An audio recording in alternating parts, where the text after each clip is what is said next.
of traditional kingdoms in the governance of South Africa. And we have some special guests lined up for this evening.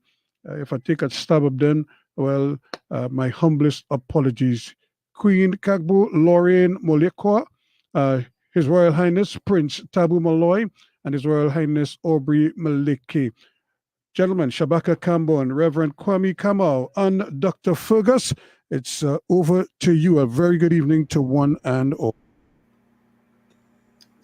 Yes, Yes, indeed. good evening, Ruskin, and good evening to all our listeners. And special good evening to our guests from the continent, from the motherland.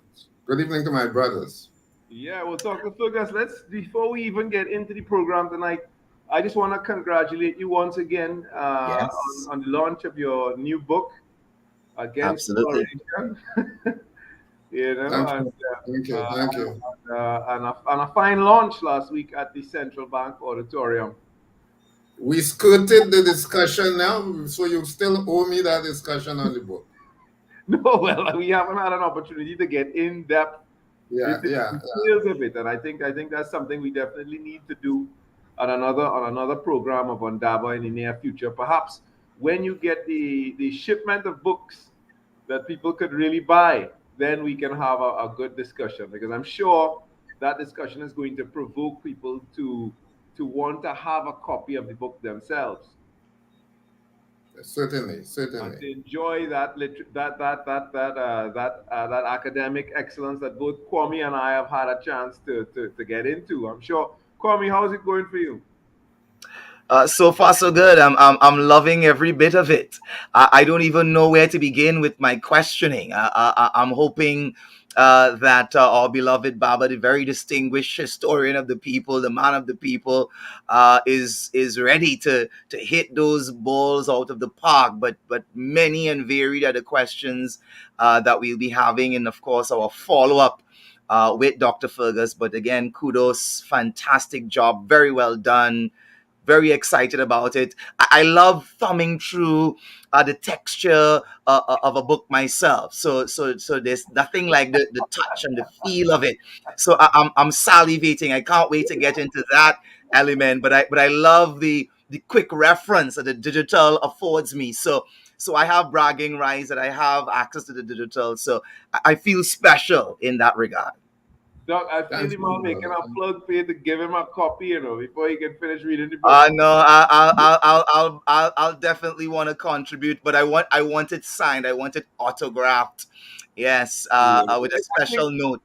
Yeah, I just want to say that two things. One is that I read some of it in its earlier stages when it was at the Right, stage of manuscript, and sure. I have been reading the final version of it, and what has happened in that time frame in terms of the ideas have always been there, but now it's such a joy to read. It's really the editing has come a long way. The next thing is that last week on Wednesday I did see I think what was the most fundamental thing about the book, that it did not just invite us to contemplate history, but to make it. And I think that's what ultimately we are going to be discussing when we get into the details of the book. thank you. Absolutely, With that said, absolutely. now gentlemen, over to you to introduce the program tonight. Yeah, let's get on with the business for tonight. All right, so here we are yet again, live and alive. Welcome to Indaba, to our Talk City 91.1 FM audience listening on, as you do every Wednesday night from 8 p.m. to 9 p.m. Of course, welcome to our Facebook audience on the continent of Africa and also within the diaspora. And also to our YouTube audience as well, locked on live and commenting by way of the comment section. Really looking forward to a really powerful, really scintillating, really dynamic Indaba on tonight. We're going to start Indaba tonight by way of the Africa Report, courtesy the people's historian, the people's scholar, Baba Dr. Claudius Fergus. And of course, he'll be speaking to the issue tonight of the elections, the general elections in South Africa, the presidential elections in South Africa coming up on the 29th of May. following, of course, what would be a very didactic, very a pedagogical masterpiece, I'm sure, by way of the Indaba report. We are going to have very special guests on tonight, live from South Africa, by way of Bakolokwe Nation representatives in the very Prince, as well as one of the paramount chiefs of same. And we are also going to be joined on tonight by a very special guest from Patka, the Queen, who represents that particular Patka organization, which is the Pan African Council of Traditional and Customary Authorities. But without further ado, we want to touch base with, of course, the Indaba radio program Africa Report on tonight. And so, with that said, without further ado, the Africa Report, courtesy Dr. Claudius Fergus. Yes, well, I take a stab at the elections. It's just a preview of the elections, really. Elections are due at the end of May. We have touched on a number of elections that we think are critical in terms of the evolution of certain countries and the point at which we are in the continent as well. We looked at Kenya, we looked at Nigeria. We are going to have a look at that keen elections that just took place in Senegal sometime later this month. Very interesting elections, the emergence of the youngest president in Africa. But this evening, it's South Africa. We are going to get back to South Africa as the politics heat up. So this is just a preview to stimulate you to look and to follow the politics in South Africa. Very interesting moments indeed. Yes, Renee, bring up the video for me, please. Thank you very much. Yes, Renee.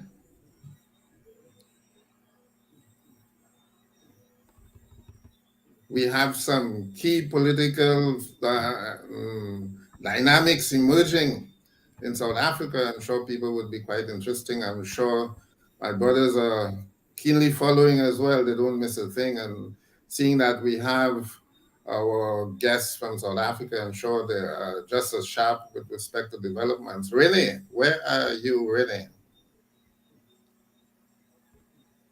Yes. There seems to be some challenge in the background there in terms of bringing up the video. In the meantime, Dr. Fergus, perhaps we could introduce the subject while we wait on it, because, of course, we are keenly interested in developments on the continent, and how they can impact the diaspora. But some of our listeners are still not attuned to the things that are happening on the continent. They're not aware of the fact that the South African elections are coming up, and perhaps the first time in history since the end of apartheid, the ANC looks like it's on shaky ground. Well, it is a declining status that we are seeing here. Whether it will decline to a minority, that is a big. Africa's oldest and main political party, the African National Congress, or ANC, will win less than 50%.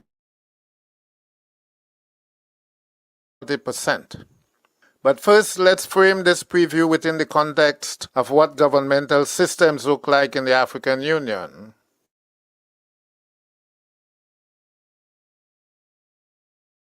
Chamber of Elected Representatives. There are several variations of African electoral systems. In most countries, voters directly elect a president who emerges from party primaries, supervised by national electoral commissions. In such systems, the running mate of the president becomes the vice president. In most of the former French colonies, if no presidential candidate gets more than 50% of the votes, there is a rerun featuring the two leading candidates. In Kenya, the winning presidential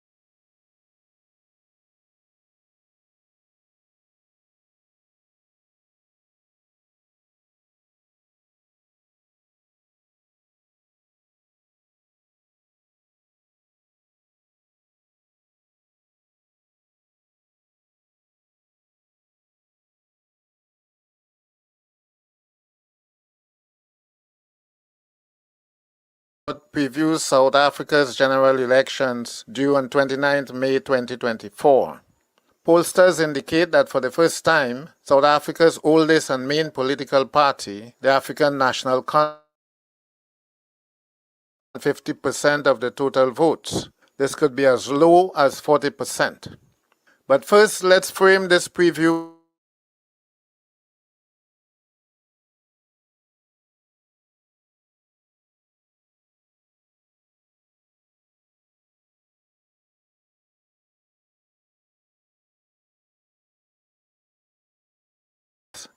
In most countries, voters directly elect a president who emerges from party primaries.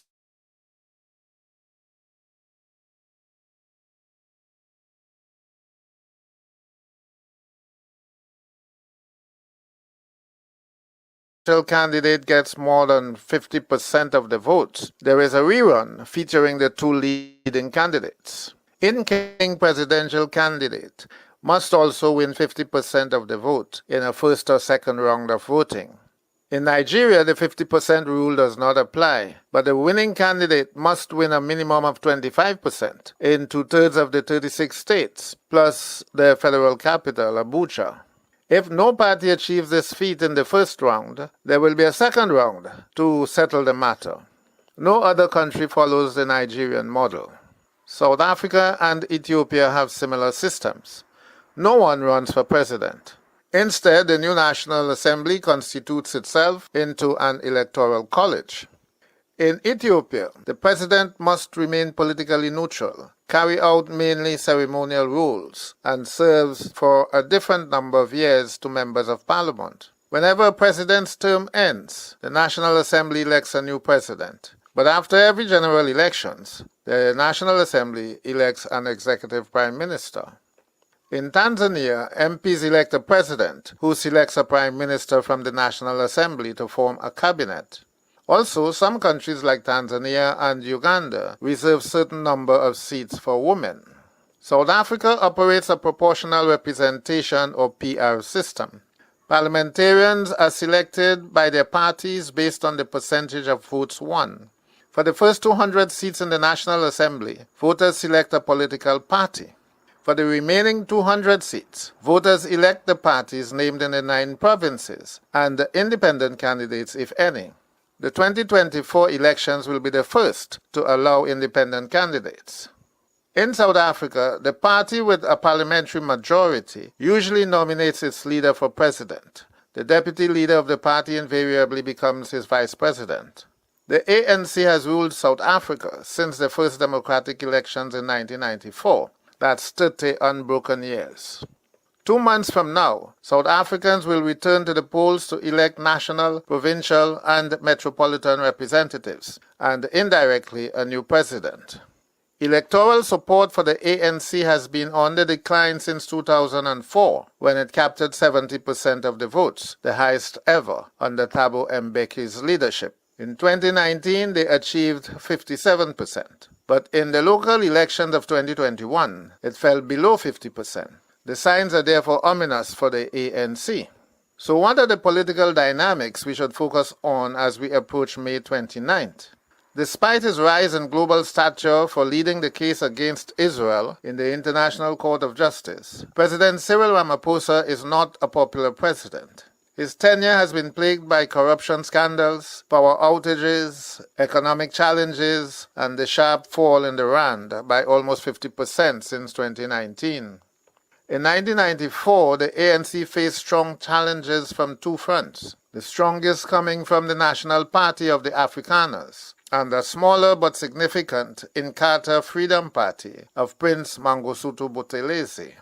Although there have always been 2 dominant parties in South Africa, it has always been a multi-party race in general elections, fueled by the proportional representation system. In 2013, Julius Malema broke from the ANC and founded the Economic Freedom Fighters Party, calling it an emancipation political movement. The EFF is ideologically Marxist, Leninist, Fanonist, with a Pan-Africanist and African black nationalist agenda. Its mantra of expropriation of land without compensation appeals to African nationalists who have been disappointed with the political compromise that left the majority of land in the hands of the Afrikaners and the British. The EFF is now the third largest party in the National Assembly, but the main threat to ANC retention of a 50% majority is the emergence of the new party, Umkhonto we Sizwe, or MK. Umkhonto we Sizwe was the name of the military wing of the ANC, which expanded the civil resistance struggle against apartheid into revolutionary war from 1961. The party was formed in December 2023 by disaffected nationalists in the KwaZulu-Natal province. The party quickly gained national attention when South Africa's former president, Jacob Zuma, announced his allegiance to the new party. Zuma is 81 years old, but has pedigree as a freedom fighter, and was a veteran of MK in the apartheid days. Zuma is seeking to resurrect his political career as the poster boy of the revolutionary roots of the ANC. Umkhonto we Sizwe could be a spoiler on May 29th. National polls give them 13% of the vote, mainly the ANC vote. This means that coalitions might be the order of the day, either to keep Ramaphosa in office or to eliminate the ANC from the presidency. Reaction to Umkhonto from the ANC was swift. The party declared that it would deploy its loyal MK veterans to campaign in KwaZulu-Natal, but that was not enough. On Monday, 19th of March, the ANC took MK to the Constitutional Court, arguing that MK did not meet the criteria to register as a political party and that its logo is the copyright of the ANC. A few days later, the court dismissed the ANC's petition, so MK is officially in the race for May 29th, with legal rights to the MK logo. Last Friday, however, the Independent Electoral Commission banned Zuma from running in the May elections. No reason was given. But under South Africa's constitution, Zuma's conviction for contempt of court in 2021 and his sentence of 15 months imprisonment rules him as ineligible. A potential candidate could be imprisoned for up to 12 months and still run for office. Zuma had up to yesterday, the 2nd of April, to appeal the IEC's ban. With only a few hours to go, Zuma's lawyers filed his appeal. The lawyers are arguing that Zuma's sentence did not disqualify him because it followed civil rather than criminal procedures. They submitted that the Electoral Commission had no valid reasons to violate the political rights of President Zuma, and that Zuma was not an accused. He was not charged of any offense by a criminal court. He was not involved in any criminal trial proceedings. Zuma remains a formidable campaigner against the ANC, which has expelled him for supporting Umkhonto we Sizwe. The Africa Report will bring updates on the situation as warranted.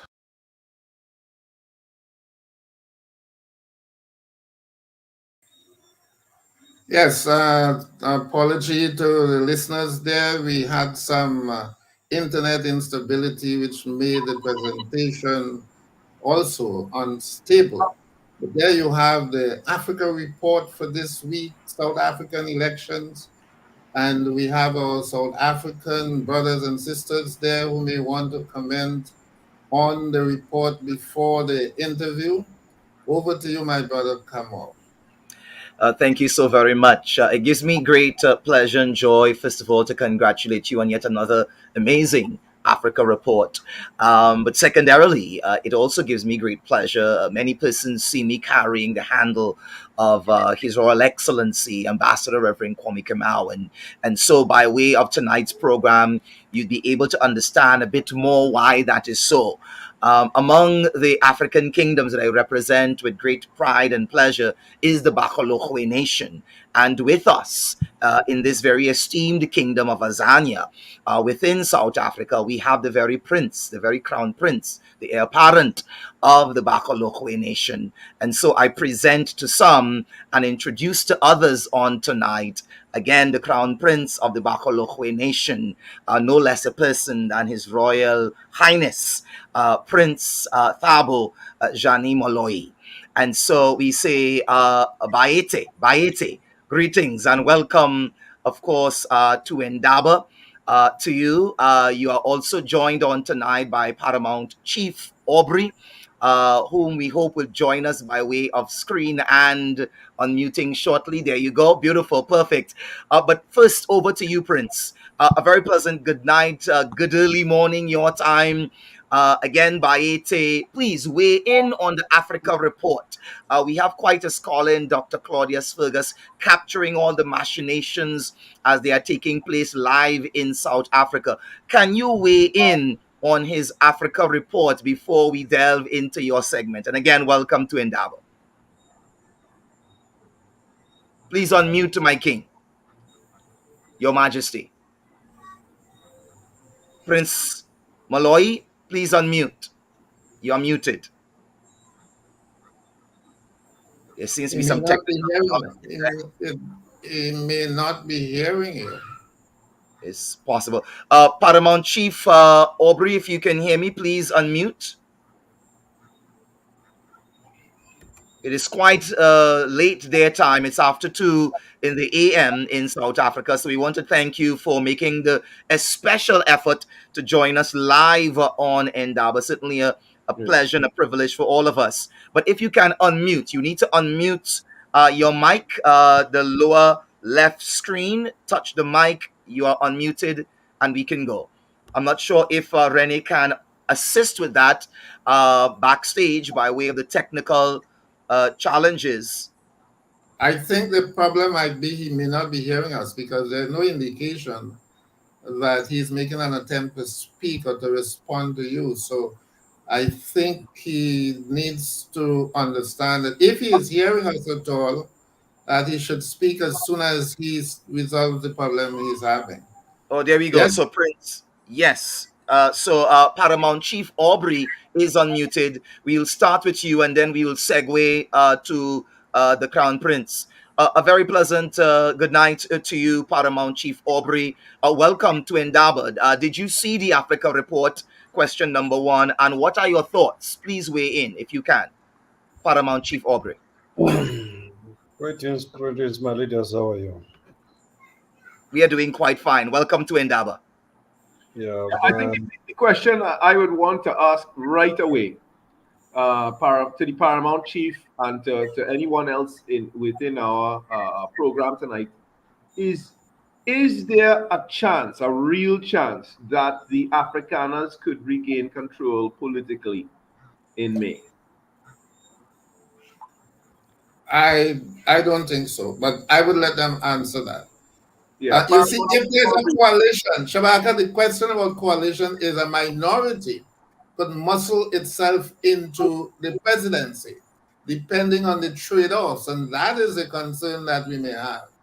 Anything could play off in a coalition. The ANC might be forced into a coalition to maintain its power there, but they would have to give way in many respects, right? Let's say they give way for the vice presidency, even that, so that if they retain the presidency, they may have to give up the vice presidency, you know. So that kind of situation that is where the dynamic is going to play out, right?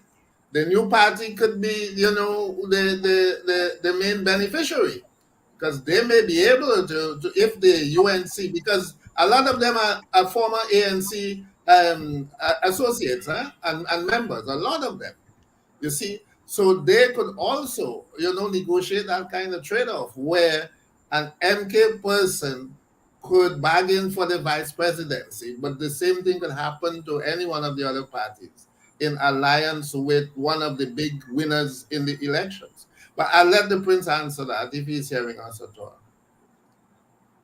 Paramount Prince, Chief Aubrey, are you hearing us loud and clear? Is there a technical there seems to be a technical challenge. I know that South Africa, Zania is he's plagued. probably hearing us because he's unmuted. Yes, Prince, Okay, go great, ahead. beautiful. Go ahead. my leaders. How are you again? Let me start by saying, forgive me. I'm from the kingdom, I cannot dwell much into politics, but I'll be much appreciating that maybe we stick to the to the interview because right now, if ever I can dwell into politics, I'll be somehow biased against this. So, We understand totally. There's a division between that of the royal kingdoms and your stance above and beyond the party politics, and that of the party politics and the elections coming up. So we will spare you, as it were, that question. If we can, we'll move right on along to the meat of the matter. This featured segment is going to address the role of the traditional kingdoms in the governance of South Africa. I've been saying Azania all along. It's one and the same. Azania being the traditional name for it. That's why you see ZA representing South Africa on a number of things. People wonder why. It is because it represents Azania.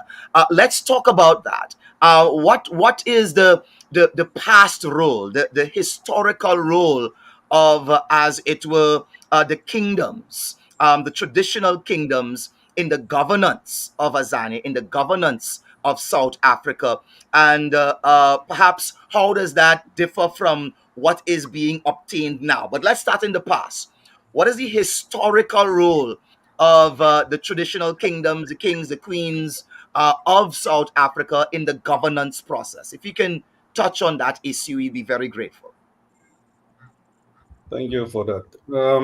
My leader, let me give you a glimpse of the historical background in terms of the kingdoms. Um, Firstly, our forefathers were brutally killed and the land was stolen from them.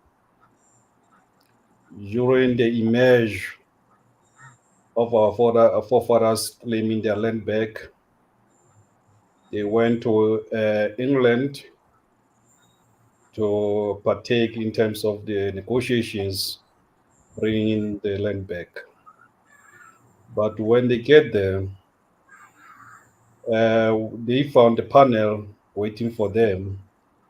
That panel played politics, and therefore they gained nothing. They gained nothing out of their visit to England. So when they came back as kingdoms, they came together in terms of strategizing or coming up with a plan on how to play a different role in terms of bringing the land. So what happened is they came to the conclusion of saying, okay, let's play politics also. And then by playing politics, that's where they form a political party. And then every kingdom contributed in terms of forming such political party. We are here together discussing ANC as that political party that was formed by the kings. So in that case, the ANC was formed into for the two reasons. One, to bring back the land. Two, to bring back the dignity of the kingdoms. So in how was ANC formed? It was formed in two forms. There was an upper house, there was a lower house. The upper house was composed of the kings, the queens, princes, princesses, the pastors, and the traditional healers. The lower house was composed of the ruling or governing party. So, in this journey, my leaders, it was so painful that the organization that was formed for such two reasons never executed the mission. So, in that case, they were given so many years. We are talking 30 years as an example to execute the missions that I've already told you about. So we found ourselves in the same situation whereby kingdoms are sidelined, are taken for granted. So it is also paining that as the owners of the land, politics are playing major role and making sure that they prohibit the kingdoms in their own lands.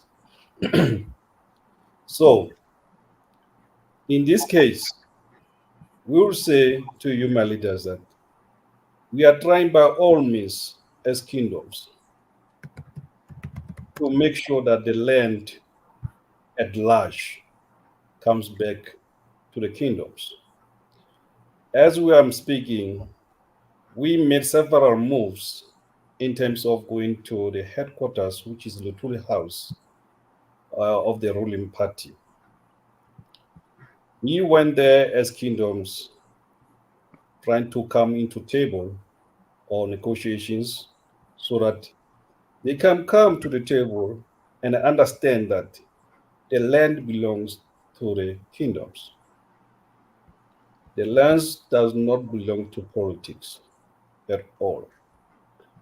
But they are making sure that they are the stumbling blocks for such reason to happen. We went there twice. Firstly, we went to Lutula House, and then nobody availed themselves to us. We made sure that we left them with the letter detailing out that we, as the rightful owners of the ANC, we need it back to the kingdom. So in that case, there's still a challenge that these people are not willing to cooperate. Secondly, we went there again, but all the doors were closed for us.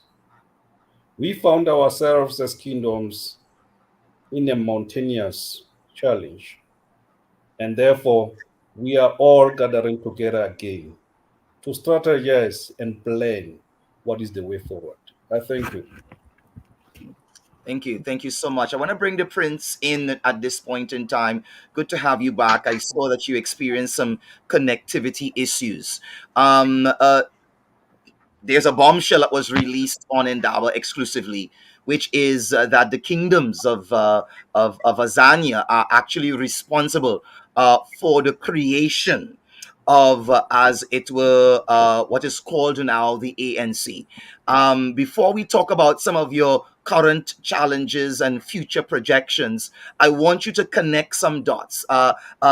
Speak to us about who was responsible and when, in terms of the exact date and timeline for the formation of the ANC. Our beloved Paramount Chief spoke to the trip to England, but if you can give us a timeline in terms of when these things took place, who formed what, when did it become a constitutional party? If you can fill some of those gaps in for us, we'd be very, very interested to learn that here on Indaba.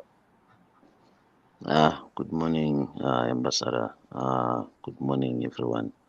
Well, it's still evening on your side. Sorry, I had a connection difficulties on my side. I'm gonna try to elaborate it quickly for you because of a Paramount Chief Aubrey already elaborated some of the information for you. Remember on the last conversation that I had with you, I did explain that in 1906, after colonizers took over in South Africa, Bagolokwe and Secretary General of Bagolokwe, which was Josiah Gumede. Josiah Gumede, he became one of the presidents after the formation of the ANC, but before the formation, he was a general secretary of Bagolokwe. They made a delegation to Britain to go and fight for the land of South Africa in 1906. Then they arrived there in 1907 with King Moloi, who was a king of Bagolokwe, which is my grandfather. It was King Letlasa and Secretary General Josiah Kumete, then other members of the kingdom as well of Bahulukwe. It was 5 of them. Then when they got to Britain, they found a ready-made meeting for them. It was some sort of a parliament. All the territories of Europe were present at that meeting. Then apparently what they went there to fight for, it was unsuccessful because of it was too many of them. They couldn't handle them. Then they came back in South Africa in 1908. Then when they arrived here, it went on to 1909. They started to having meetings discussing the journey of Britain. Then that is when they decided that, you know what, those guys, they played a politic style on us. Let's form the same thing that they did on us. Let's create a politic. Let's approach all the kingdoms of South Africa so we can have an organization of South African kingdoms that's going to represent us, that we're going to use to fight to get our land back. That is when the idea of ANC came up. In 1910, they found it. It was founded. It was known as South African Natives National Congress.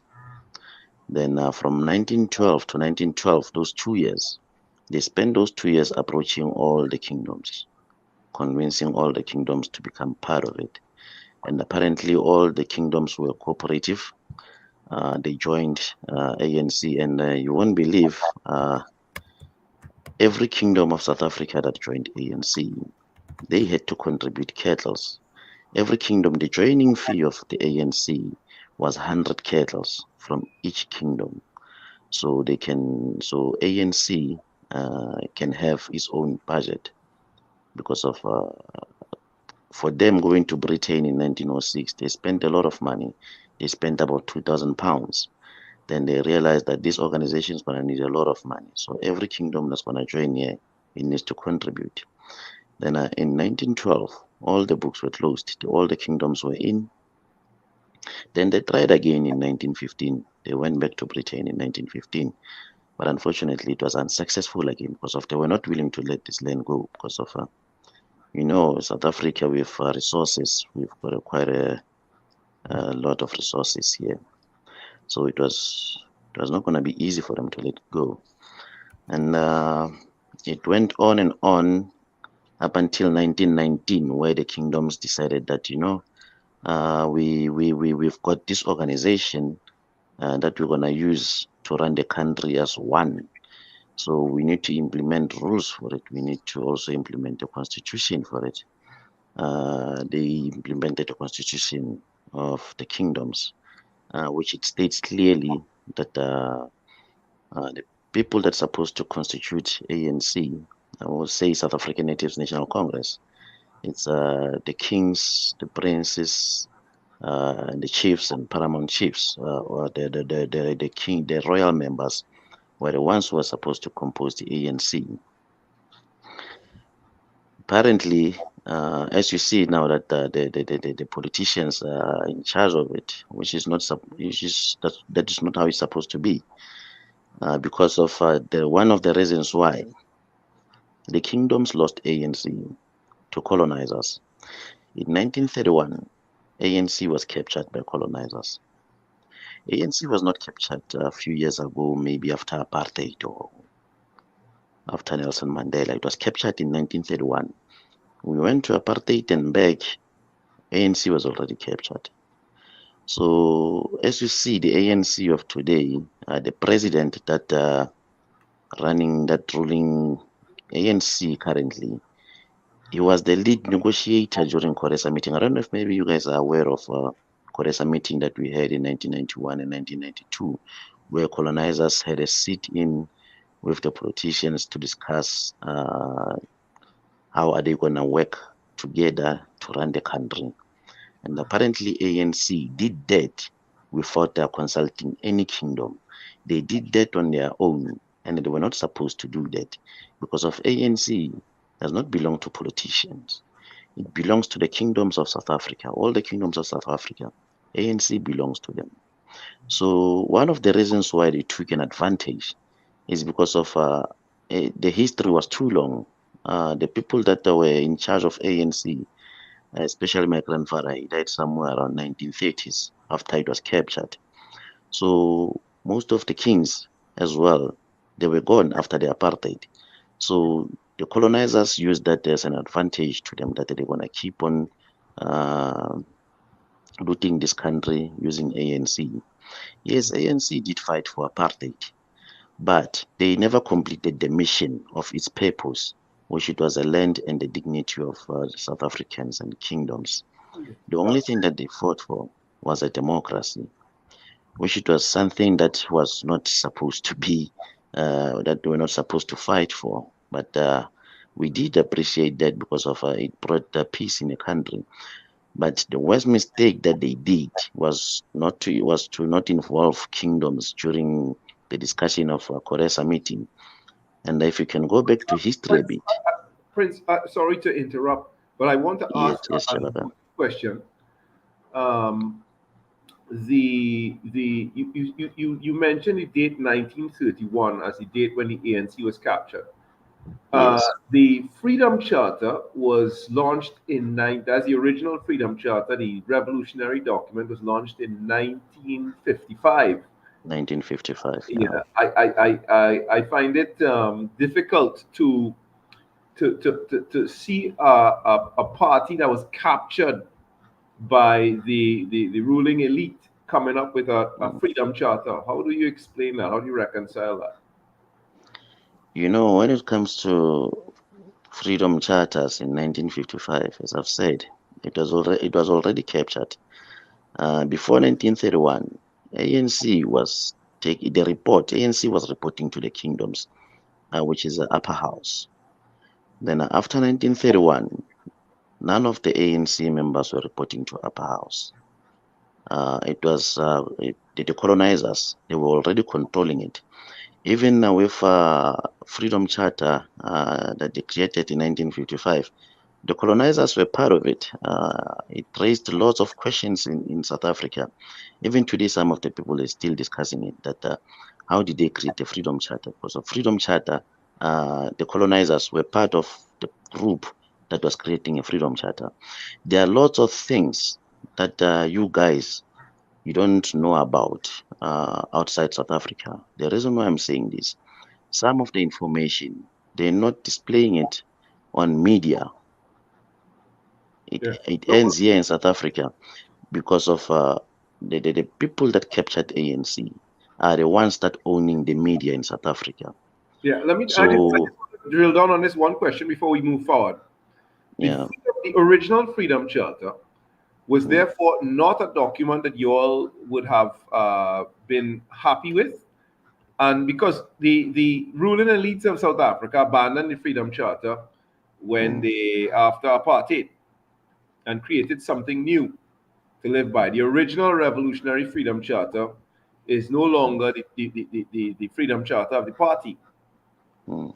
from what I understand. Correct me if I'm wrong. That Yeah, document was too revolutionary for the mm, current South African state. mm. You know, when it comes to the information that I can give you of ANC is that remember when I say it was captured in 1931, it was not in the hands of the kingdoms anymore. The colonizers and the politicians are the ones that were busy with their own freedom charters without the involvement of the kingdoms. So I don't know if maybe I answered that Okay, so you because yeah, of, so the kingdoms yeah, were moved outside of the set from the center stage of the yeah, discourse. and they even moved the offices as well far away from the kingdoms because of life by then. To travel, it was a bit of mission. So they knew that the moving offices is gonna play tricks as well. And let me So let if me they throw in a created, question. Yeah, let me interject. yeah, Connected to the state capture concept of 1931 and continuing. mm, How do you contextualize the birth of the Youth League, the ANC Youth League, about just the decade after that state capture in 1931, would you say that was a reaction against state capture? Here was a body of young people within the ANC, people like Lembede and Mandela and so on. Was that a response, or were they part of the state capture as well? Remember, in 1931, ANC was not ruling the country. It was still colonizers that was ruling the country. This state was captured in 1994 after Codesa meeting. Immediately when Nelson Mandela came out of jail, the state was captured. They used ANC to capture the state. One of the reasons why I'm saying that, in 1991, 1992, they had a Codesa meeting at Gulf Estate in Johannesburg, the Gulf Estate of one of the colonizers. That's where the meeting was held. The rules, constitution, everything was decided then in 1991 at the Codesa meeting. So by the time ANC came in power in 1994, it was supposed to return the land back to the kingdoms, but they went on with their own mission so they can keep on looting. Because of ANC, if it was founded by kingdoms, the mission was to get the land back. And now comes 1994, ANC is in charge, but the land is not back yet. Ambassador Kwame, I've sent you two constitutions. Yes, indeed. The current one that ANC is using and the Constitution of Kingdoms. The Constitution of Kingdoms, it states clearly that it's supposed to be composed by kings, princes, and chiefs. But the current constitution that they're using, it says that it's supposed to be composed by voting delegates. What does that mean? Yeah. Prince Moloi, Moloi, let me just correct an error that I made. I didn't mean state capture in 1931. I'm sorry about that. All right. The ANC capture, I acknowledge that state capture in the beginning of it, the beginning of what we have now in 1991.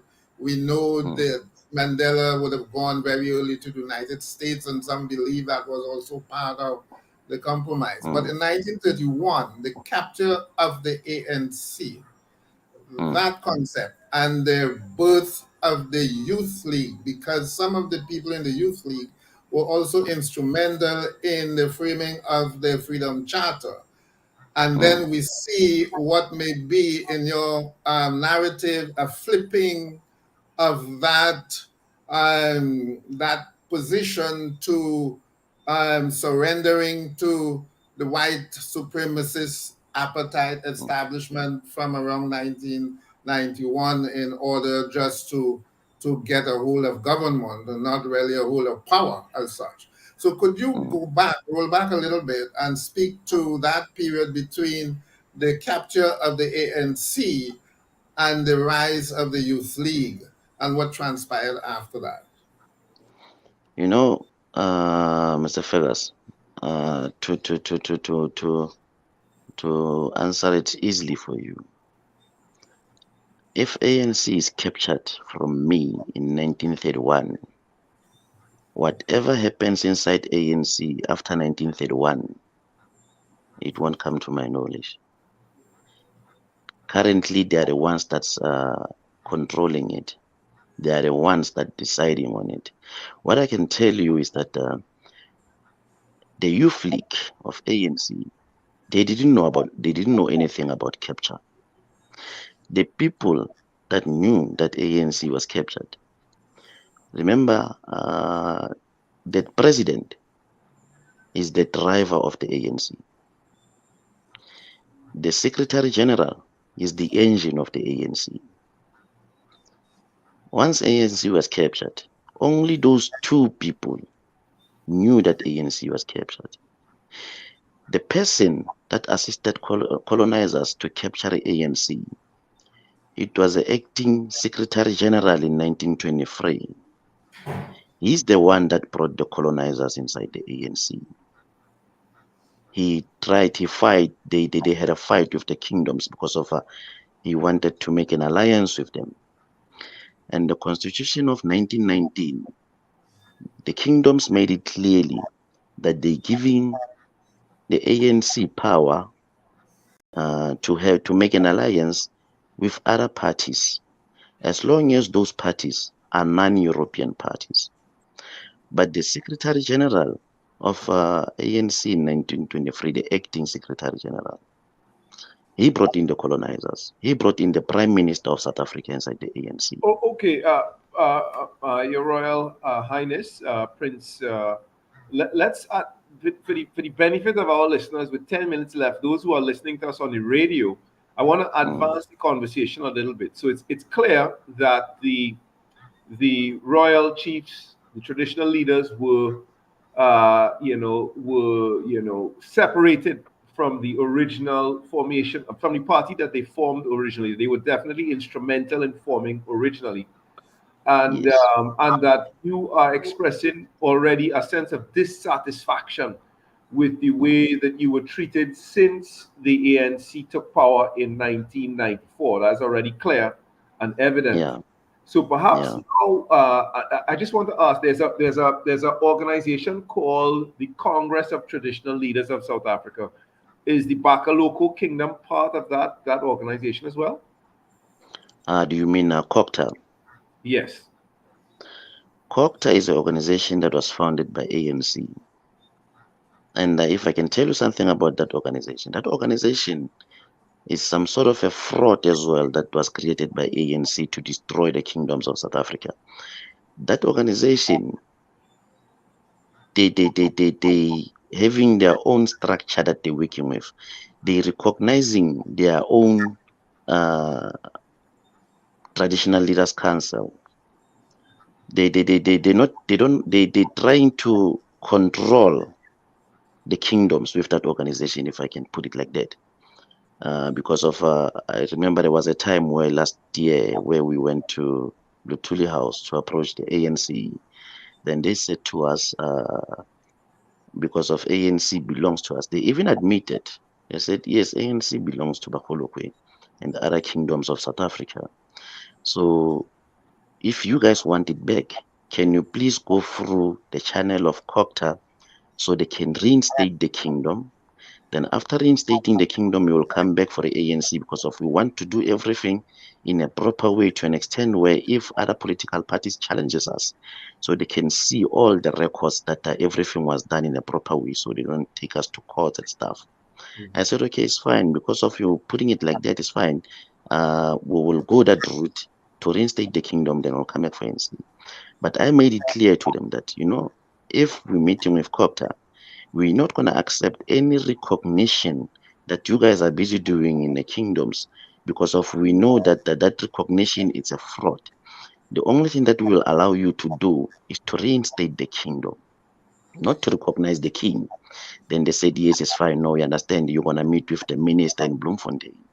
You're going to have all these discussions with them. We'll also highlight him that the only thing that is going to do is to reinstate the kingdom. Yeah. Well, we went to Bloemfontein. We met with the minister. When we got to Bloemfontein, the minister came up with another idea now with his MECs. He said to us, I must send him this and that, the documents. I said, why? Why do you need those documents? He said to me, no, it's because of we're going to recognize the kingdom. I said, are you going to recognize the kingdom? He said, yes, the same thing of other kingdoms of South Africa. I said, all right, you're talking about that scheme of paying the kingdom 70 million a year. They said, yes. I said, well, sorry, that was not the part of agreement. That's not the reason why we came here. We came here because of you're supposed to reinstate the kingdom, not to recognize the kingdom, because of we, the founders of the ANC. We're not going to take that, because of accepting the recognition is the same thing as accepting the colonization, because of they capturing you. That's how they captured kingdoms. So we declined that. We went back again this year to ANC headquarters. We've sent them the letter requesting a meeting. They never replied.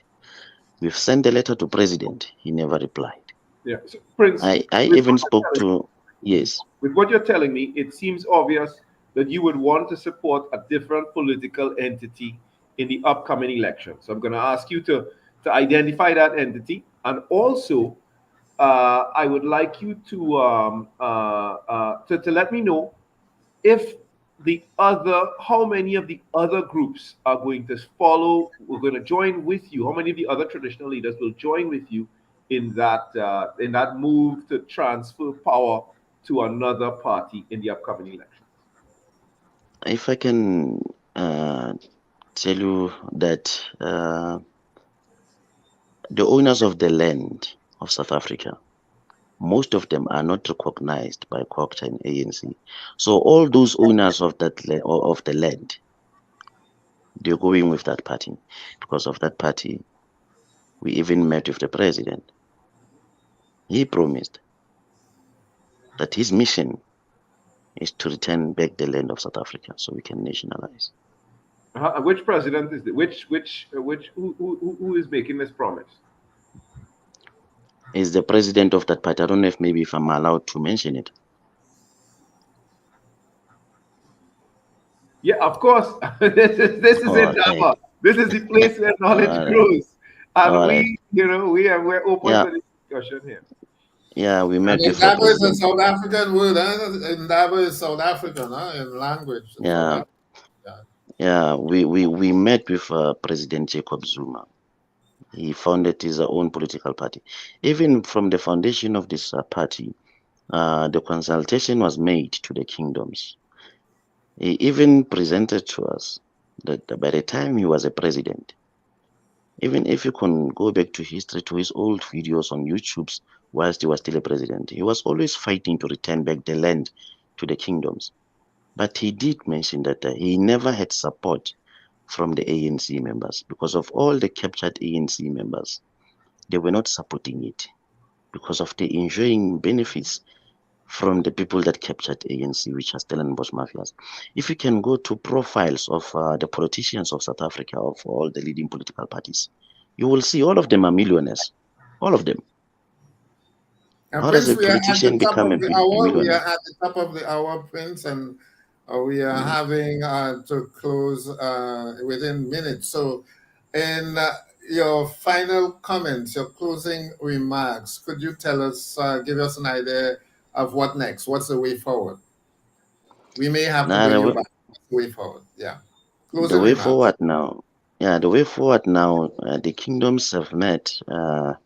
They've decided that they're going to work with Mkhonto Wesizwe because of the promise from the president and the trust that they have with him because of we know that he was being sabotaged all along.